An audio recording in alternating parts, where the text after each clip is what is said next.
नमस्कार दोस्तों। आज सुनिए मालती जोशी जी की कहानी दर्द का रिश्ता।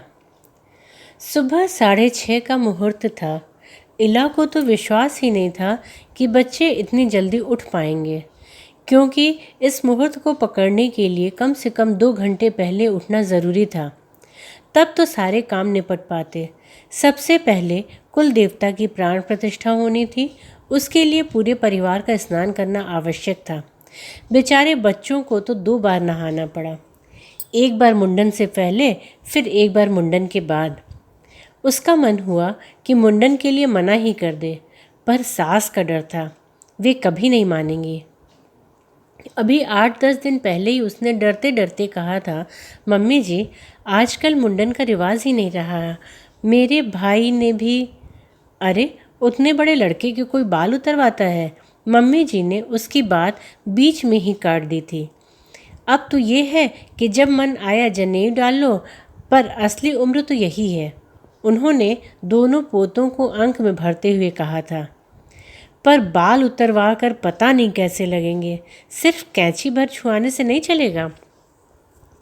अरे तुम देखना कितने सुंदर लगेंगे, सास ने उसे आश्वस्त किया था। और सचमुच दोनों बड़े प्यारे लग रहे थे। छोटी सी धोती, छोटा सा उतरिए, गले में जनेऊ, हाथ में दंड, सिर पर लहराती छोटी सी चोटी और ताजे घुटे सिर पर अक्षत रोली से बना सांतिया। उसे लगा अपने छौनों को अपनी ही नज़र न लग जाए कहीं। उसकी सास किसी को बड़े गर्व से बता रही थी कि हमारी 3 पीढ़ियों में किसी के यहाँ बेटियाँ नहीं हुई हैं, सबके 2-2 बेटे ही हैं। मेरी सास के 2 बेटे, हम देवरानी जेठानी के 2-2 बेटे हैं, मेरे बहुओं के भी 2-2 बेटे ही हैं। लगे हाथ अजय के बच्चों को भी जनेऊ पहना देती ना, किसी ने कहा था भाई, उसी के लिए साल भर से रुके हुए थे, पर उसे छुट्टी नहीं मिल रही थी। क्या करें, इधर ये बच्चे बड़े हुए जा रहे थे, हमने कहा इन्हें ही निपटा दो। वैसे छुट्टी का तो बहाना था। अजय ने साफ कह दिया था कि मैं इन ढकोसलों में विश्वास नहीं करता। इस तरह पैसा फूकने से तो अच्छा है बैंक में रख दो, बच्चों के काम आएगा। इला ने देवर को समझाने की कोशिश की थी। हर बात को उपयोगितावाद से जोड़कर मत देखो भैया, संस्कार भी महत्वपूर्ण होते हैं। मम्मी पापा जी की भावना का भी तो प्रश्न है। और एक बात ये है कि मेरे या विनीता के माँ बाप इस घर में किस बहाने से आएंगे? बच्चों की शादी में तो बहुत टाइम है, उसमें हमारा रोल होगा भी कि नहीं कौन जानता है। भाभी आप पता नहीं किस युग में जी रही हैं। आपके या विनीता के मम्मी पापा को हमारे यहाँ आने के लिए बहाना क्यों चाहिए? आपके यहाँ की बात मैं नहीं जानता, पर विनीता के मम्मी पापा तो हर साल 2 साल में मेरे यहाँ आते रहते हैं। पापा जी ने मनाने की चेष्टा की थी। तुम खर्च के लेकर परेशान मत हो, यहाँ तुम्हें 1 पाई भी खर्च करने की ज़रूरत नहीं है। हम जानते हैं आने जाने में ही तुम्हारा काफ़ी पैसा उठ जाता है। खर्च की बात नहीं है पापा, दरअसल मेरा इन सब बातों में विश्वास ही नहीं है। तो गेट टुगेदर समझ कर ही आ जाओ, उसने साफ मना कर दिया। कहा और वैसे ठीक ही कहा पापा, इस समय आऊँगा तो सब लोग काँव काँव करेंगे, दलीलें देता फिरूँगा तो सब कहेंगे कि विदेश जाकर फिरंगी बन गया है, धर्म कर्म सब भूल गया है, इसीलिए तो फिर कभी आऊँगा। इस मौके पर आते तो अच्छा लगता। खैर तुम्हारी मर्जी, पापा जी ने उसास भर कर कहा था और फ़ोन रख दिया था। मम्मी जी बहुत उदास हो गई थी। पापा जी ने समझाया भी था, लड़के एक बार बाहर निकल जाते हैं तो अपने नहीं रहते, कभी कभार फ़ोन कर लेता है, साल 2 साल में चक्कर लगा जाता है, इसी को गनीमत समझो। पर किसी भी माँ का मन क्या इन ऐसी बातों से बहलता है? इला इसकी व्यथा खूब समझ रही थी। मेहमानों से घर भरा हुआ था, सोने बैठने तक को जगह नहीं थी, पर उस एक मेहमान के बिना सब सूना लग रहा था। अपने 4-4 पोतों को अगल बगल बिठाकर मातृ भोजन करवाने का उनका सपना धरा रह गया था। संजय अलग कुढ़ रहे थे, जो नहीं आया उसके लिए बिसुर रही हैं, जो यहाँ खट रहा है उसकी कोई कीमत नहीं है। घर की मुर्गी दाल बराबर, इसी को तो कहते हैं। हर कोई उसी को पूछ रहा है, जैसे हम कुछ है ही नहीं। इला की एक दूर की बुआ सास दूसरे के कान में फुसफुसा रही थी, अजय तो खैर परदेश में है, उसकी कोई मजबूरी रही होगी तभी नहीं आ पाया, पर बड़े भैया तो शहर में हैं। घर के बड़े बुजुर्ग हैं, उनको तो बुलाया होता। दो दो बेटों का दम्भ भर रही हैं। न इनकी सास के बेटे साथ रहे, न इनके अपने बेटे साथ में रहे।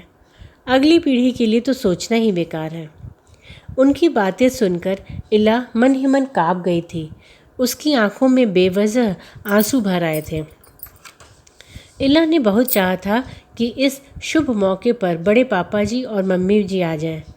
उसने दबी जबान से संजय से कहा भी था, पर उसने एकदम घुड़क दिया था, खबरदार, मम्मी के सामने भूलकर भी यह बात मत छेड़ना। उनका दिमाग वैसे ही खराब हो रहा है और उन लोगों के लिए तुम क्यों मरी जा रही हो? संबंध एक बार टूट गए तो टूट गए बस। उन लोगों को न मेरी शादी में बुलाया गया था, न अजय की शादी में। फिर अब क्या नई बात हो गई? वह अपने पति से कैसे कहती कि उसे अपने बच्चों के लिए उन लोगों का आशीर्वाद चाहिए। पता नहीं क्यों उन लोगों के लिए उसके मन में अगाध श्रद्धा है। बड़ी मम्मी जी को तो एक बार देखते ही वह मुरीद हो गई थी उनकी। इला जानती है कि पापा जी भी उसी तरह मन में छटपटा रहे होंगे, पर बेचारे मजबूर हैं। अपने मन की बात कह देंगे तो अभी मेहमानों के सामने तमाशा खड़ा हो जाएगा। पापा जी ही तो उसे पहली बार उन लोगों से मिलवाने ले गए थे। मम्मी जी अपनी सत्संग मंडली के साथ 2 दिनों के लिए गिरिराज जी गई हुई थीं। दोपहर में पापा जी को चाय देने गई तो बोले, बहू रानी, घर में बोर हो रही हो ना, चलो तुम्हें यहाँ के प्रसिद्ध मंदिर दिखा लो। मना करने का प्रश्न ही नहीं था। तैयार होकर सिमटी सुकड़ी वह उनकी बगल में जाकर बैठ गई। कुछ देर तक घूमने के बाद गाड़ी जहाँ जाकर खड़ी हुई वह मंदिर तो कतई नहीं लग रहा था। फाटक के पार बजरी की एक संकरी सी घुमावदार सड़क थी। सड़क के छोर पर पुराना किंतु बड़ा सा बंगला नजर आ रहा था। वह अभी सोच ही रही थी कि पापा जी ने कहा, बेटे फाटक खोलोगे? उसने उतरकर आज्ञा का पालन किया। गाड़ी के प्रविष्ट होने पर उसने पुनः फाटक बंद किया। पापा जी तब तक उसके लिए रुके रहे। वह गाड़ी में पुनः जाकर बैठ गई और गाड़ी कुछ ही सेकंड में एक भव्य पोर्च में जाकर खड़ी हो गई। बरामदे में बैठा एक बूढ़ा सा चौकीदार अदब से उठकर खड़ा हो गया। उसकी कुशल क्षेम पूछने के बाद पापा जी ने दरवाजे पर खड़े होकर आवाज़ दी, भाभी कहाँ हो? भीतर से एक भव्य आकृति निकली। दमकता गोरा रंग, चौड़े पाट वाली सीधे पल्ले की साड़ी, माथे पर बड़ी सी बिंदी, हाथ भर लाल सुर्ख चूड़ियाँ। पूरा व्यक्तित्व इतना प्रभावशाली था कि पापा जी को कुछ कहना नहीं पड़ा। इला स्वयं ही उनके चरणों में झुक गई। उसे उठाकर अंक में भरते हुए उन्होंने कहा, लाला ये कैसा मजाक है? मजाक कैसा? तुम्हारी बहू है, पैर पड़ने आई है। भैया कहाँ हैं? वे वहीं हैं जहाँ उन्हें होना चाहिए। पर मैं पूछती हूँ कि ये कौन सा तरीका है? आने से पहले क्या एक फ़ोन नहीं कर सकते थे? अब बहू को क्या मैं खाली हाथ देखूँगी? इसे सिर्फ तुम्हारा आशीर्वाद चाहिए भाभी। फिर भी अगर तुम्हारा मन न माने तो अपने खजाने में से एक चिंदी उठाकर दे देना, वह धन्य हो जाएगी। भैया कहाँ हैं? अपने कमरे में, और कहाँ होंगे? किसी किताब में सिर डाले बैठे होंगे। फिर तीनों का काफिला उस कमरे की ओर चला। इला अभी भी बड़ी मम्मी जी की ममता भरी बाँह के घेरे में ही थी। कमरे में जाकर देखा, बड़े पापा जी सचमुच आराम कुर्सी में लेटकर पुस्तक पढ़ रहे थे। आहट होते ही उठ बैठे। इला ने देखा, हूबहू उसके ससुर की आकृति थी। हाँ, रंग ज़्यादा उजला था और बाल भी। ये श्रीमान जी आए हैं अपनी बहू को लेकर मुँह दिखाई वसूलने। तब तक इला ने आगे बढ़कर उनके पैर छू लिए थे। वे आशीर्वाद देना भूल गए और अस्त व्यस्त होकर जेब टटोलने लगे। अब ये नाटक रहने भी दो। तुम्हारी जेब से कभी कुछ निकला है जो आज निकलेगा? ठहरो, मैं ही कुछ करती हूँ। करीब 5-10 मिनट बाद वे भीतर से लौटी। हाथ में एक मखमली डिबिया थी। पति को पकड़ाते हुए बोली, लो ये बहू को दो। इसमें क्या है? कनखजूरा है। तुम्हें इन सब बातों से क्या मतलब? तुम तो बस दे दो। उन्होंने दे दिया और इला ने बड़े संकोच के साथ उसे ग्रहण किया। पापा जी ने फौरन खोल कर देखा। झिलमिल करते जड़ाऊ झुमके थे। असली हैं? अपने सुनार से जचवा लेना। इला संकोच में गड़ गई। समझ में नहीं आ रहा था कि नोक झोंक असली है या नकली। तभी पापा जी बोले, पूरी तैयारी के साथ बैठी थी, तब इतनी देर से यूँ नाटक किए जा रही थी। पापा जी की आवाज़ इस समय एकदम तरल थी। उन्होंने मिश्री घुले स्वर में कहा, तैयारी कैसे न करती? मुझे विश्वास था तुम बहू को लेकर एक दिन ज़रूर आओगे।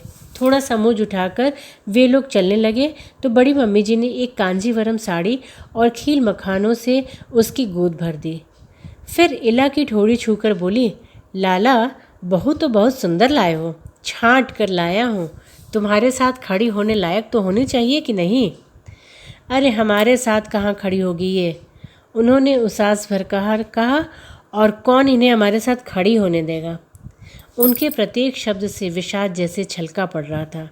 लौटते हुए पापा जी ने कहा, बहू रानी, इतना तो तुम समझ गई होगी कि यहाँ आने की बात किसी को नहीं बतानी है।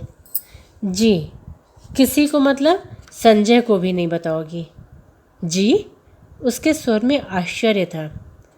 अपनी अम्मा का श्रवण कुमार है ना वो? नहीं तो मैं तुम दोनों को जोड़े के साथ नहीं भेजता। बहुत मन था मेरा कि तुम दोनों को इनका आशीर्वाद मिले, इसीलिए आया।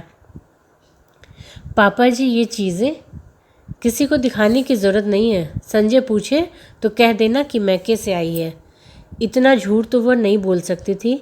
हाँ, अपने भाई की शादी में उसने खूब ठाठ से ये दोनों चीज़ें पहनी और बताया कि हमारी बड़ी मम्मी जी ने दी है। उसके मन में कितने ही प्रश्न उठते थे, पर संकोच के मारे कभी पूछ नहीं पाई। बाद के वर्षों में यही जाना कि उसकी सास शायद हीनता बोध से ग्रस्त हैं। जेठानी परम सुंदरी हैं। जेठ जी शहर के सबसे बड़े वकील हैं। उनके दोनों बेटे विदेश सेवा में ऊंचे पदों पर हैं। दोनों बहुएं बहुत बड़े घरों से आई हैं। शायद इसीलिए वे जेठानी को सहज भाव से नहीं ले पाती। एक ही शहर में रहने के कारण अक्सर ही उन लोगों से सामना हो जाता था। रिश्तेदार कॉमन थे, परिचित थे, दोनों घरों के समान ही थे। इसीलिए शादी ब्याह में मुलाकात हो ही जाती थी। पहले पहल तो इला को बहुत संकोच होता, जिससे इतना स्नेह मिला उससे अपरिचय का नाटक कैसे करे। फिर उसने नाटक करना छोड़ दिया। मम्मी जी की नज़र बचाकर वह उन दोनों के चरण स्पर्श कर आती थी। आशीर्वाद मिलता था तो मन तृप्त हो जाता था।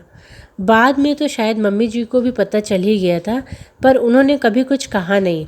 हाँ, श्रवण कुमार से ज़रूर कहलवाया था, पर इला ने तपाक से जवाब दिया था, मेरी तो उनसे कोई लड़ाई नहीं है। फिर मेरे संस्कार भी ऐसे नहीं हैं कि बड़े बुजुर्गों को देखकर अनदेखा करूं, और सिर्फ प्रणाम ही तो करती हूँ। बदले में आशीर्वाद ही तो मिलता है, फिर इतनी हाय तौबा क्यों? संजय अपना सा मुँह बनाकर रह गया था।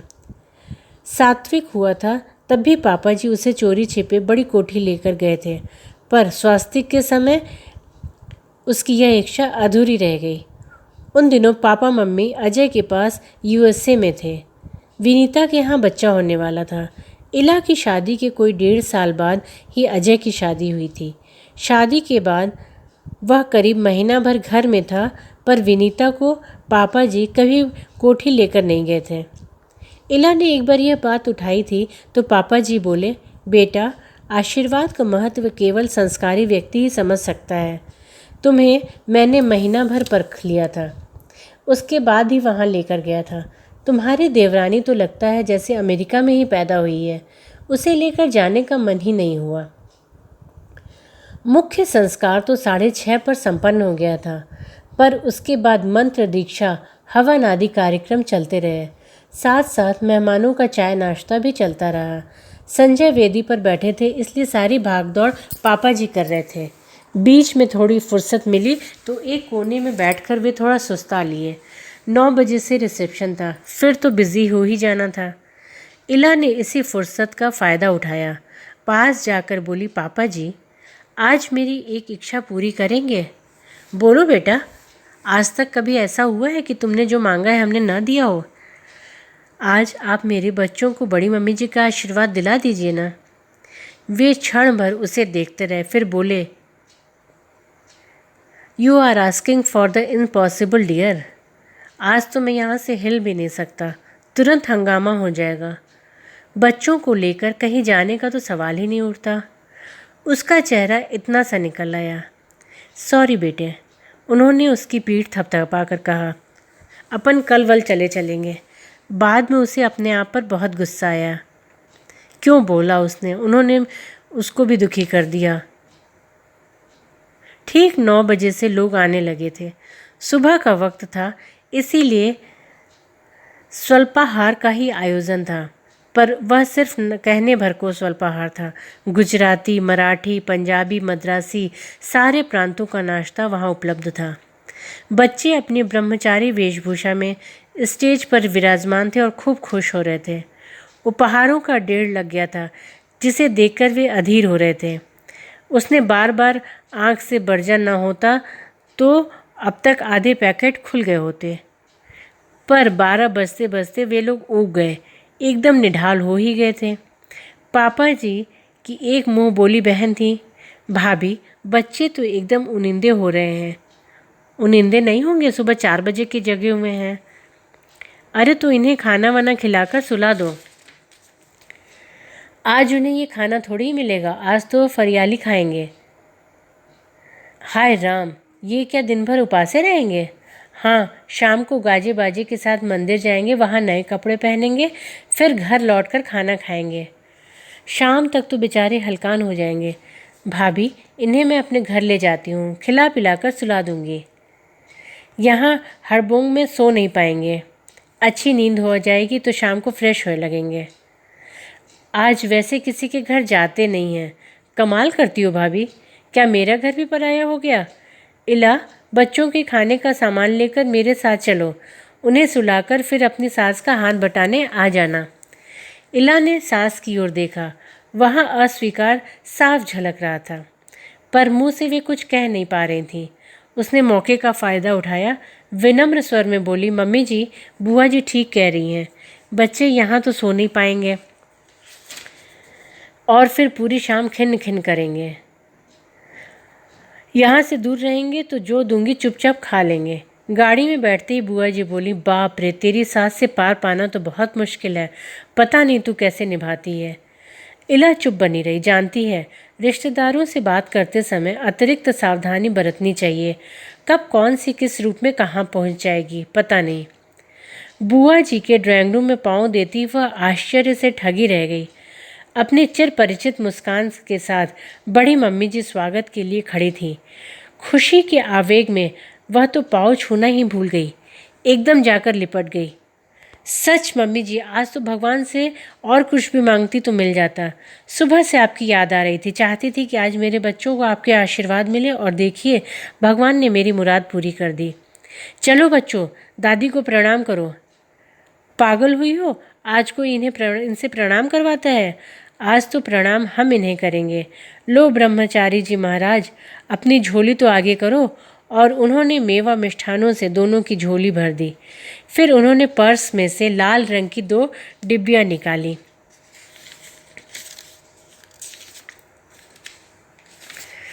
सोने के जनेऊ थे, वे सात्विक को पहनाने ही जा रही थीं कि इला ने उनके हाथ पकड़ लिए। मम्मी जी, आप अब तक देती ही रही हैं और मैं आपकी दी हुई हर चीज़ को सिर माथे लेती रही हूँ, पर आपके हाथ जोड़कर कहती हूँ कि इस बार क्षमा कीजिएगा। पर क्यों? यह तो बच्चों का नेक है। नेक तो है, पर मैं इन्हें कभी पहना नहीं पाऊँगी, न उनसे झूठ बुलवा पाऊँगी कि यह उनकी नानी ने दिया है। बच्चों को अभी से छल प्रपंच नहीं सिखाना चाहती। वह तो सिखाना ही पड़ेगा, नहीं तो अभी घर जाकर मेरे बारे में बता नहीं देंगे? नहीं बताएंगे। आज सुबह से कोई दर्जन भर दादी लोगों का आशीर्वाद ले चुके हैं, काफ़ी कंफ्यूज हैं। हाँ, अगर जताकर मना करूँगी तो ज़रूर बता देंगे। बुआ जी अब तक चुप बैठी थी, एकदम बोल पड़ी, और बहू रानी, हम जो तुम्हें छल प्रपंच करके यहाँ लाए हैं उसका भी कुछ ख्याल है? मतलब इतनी देर से भगवान को यूं ही धन्यवाद दिए जा रही थी, जबकि उसके असली हकदार मेरे भैया हैं। आपका मतलब पापा जी से है?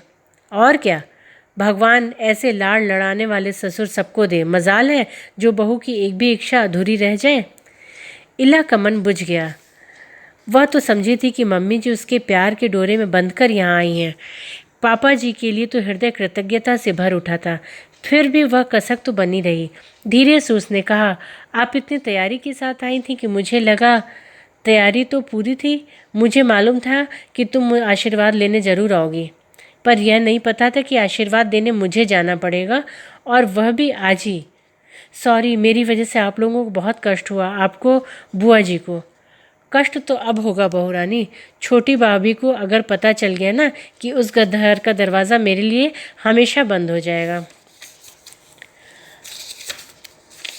और मेरे लाडले देवर का कोर्ट मार्शल हो जाएगा, सो अलग, उसकी कोई चिंता नहीं। वह हंस दी। पापा जी कोर्ट मार्शल की परवाह नहीं करते, करते होते तो मुझे लेकर आपके यहाँ कभी नहीं जाते। वे तो बस घर में शांति चाहते हैं। और तुम्हें अपने लिए डर नहीं लगता? नहीं, क्योंकि वे मुझसे कभी कुछ नहीं कहती, मेरे सामने छोटा होना नहीं चाहती, इसीलिए जो कुछ कहना होता है अपने बेटे से कहलवाती हैं और मैं उनसे निपट लेती हूँ। देखा भाभी, तुम्हारी बहू कैसी घुटी हुई है, और तुम सोचती हो कि बड़ी सीधी है। उसी समय घड़ी ने टन से 1 बजने का संकेत दिया। बड़ी मम्मी एकदम उठ खड़ी हुई। अच्छा ननद रानी, अब चलती हूँ, नहीं तो मेरा कोर्ट मार्शल हो जाएगा। तुम्हें तो पता है तुम्हारे भैया ठीक 1:30 बजे टेबल पर पहुँचते हैं। फिर दोनों बटू महाशयों को आंख में भरते हुए बोली, इला, तुम्हारे ये राम लखन की जोड़ी बड़ी प्यारी लग रही है, शाम को इनकी नज़र ज़रूर उतार देना। नज़र तो इनकी दादी उतारेंगी, पर मम्मी जी, आप इन दोनों के सिर पर हाथ रखकर आशीर्वाद दें कि ये जोड़ी हमेशा बनी रहे, कभी टूटे नहीं। रोज़गार के लिए भले ये दुनिया की ओर छोर पर हों, पर मन से हमेशा पास रहें। ऐसे चाहे सालों साल एक दूसरे की शक्ल न देखें, पर सुख दुख में सदा साथ रहें। वे सूखी हंसी हंस दी। आशीर्वाद मांगा भी तो किससे? भला मैं किस मुँह से आशीर्वाद दूंगी? आप ही दे सकती हैं, क्योंकि आप इस अलगाव की पीड़ा को समझती हैं। आप भी इसी दर्द को उसी शिद्दत के साथ महसूस करती हैं जितना कि मैं, इसीलिए आपके आशीर्वाद में बल होगा, वह ज़रूर फलेगा। दोनों बच्चों के सिर पर हाथ रखते हुए ने कहा, मेरे आशीर्वाद में हो न हो, पर तुम्हारी श्रद्धा में, तुम्हारे संस्कार में ज़रूर बल है, वे व्यर्थ नहीं होंगे। धन्यवाद।